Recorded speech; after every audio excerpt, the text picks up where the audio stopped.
This edition of the Ridley Report is brought to you by LibertyPile.com, LibertyPile.com, LibertyPile.com, LibertyPile.com. A dark milestone for the Ridley Report.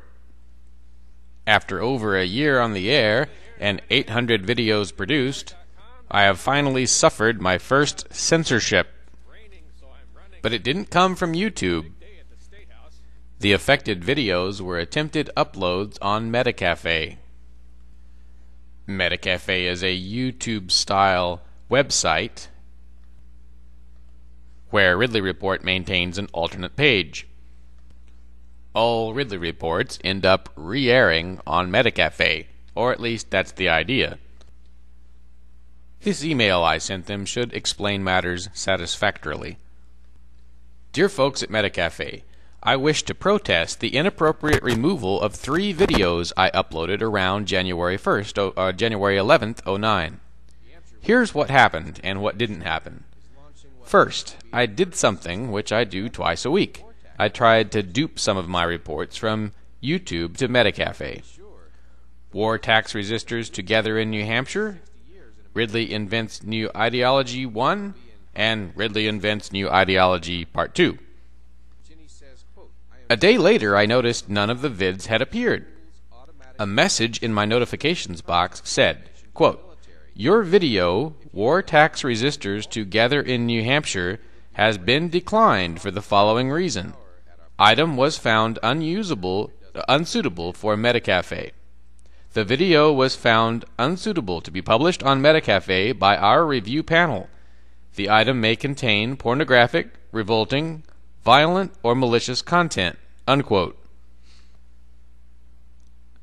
No explanation ensued regarding the censorship of the other 2 videos, but censored they were, and when I tried to upload them again, they were auto-rejected. A message informed me they had already been uploaded and deleted. It's the first time anyone has ever done this to me in my 700-plus video net TV career. My guess is that the first video was deleted because it described an act of peaceable non-cooperation, peaceniks gathering to discuss war tax resistance, and my own decision to practice that relatively common tactic. Perhaps someone reviewing the video had an ideological bias against this tactic.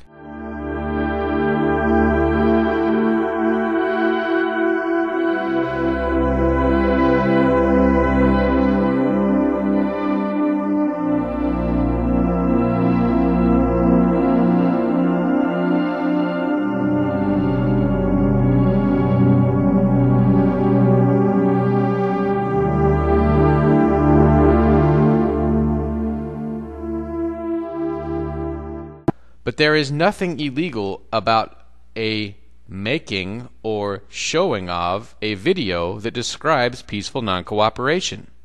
Every network does it every week. As best I can tell, the video does not violate your terms.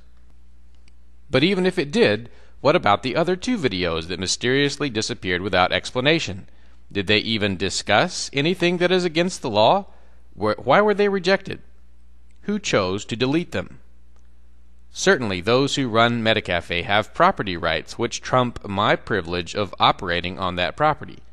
But the question is, would Metacafe's leadership approve of the way these videos were cast aside?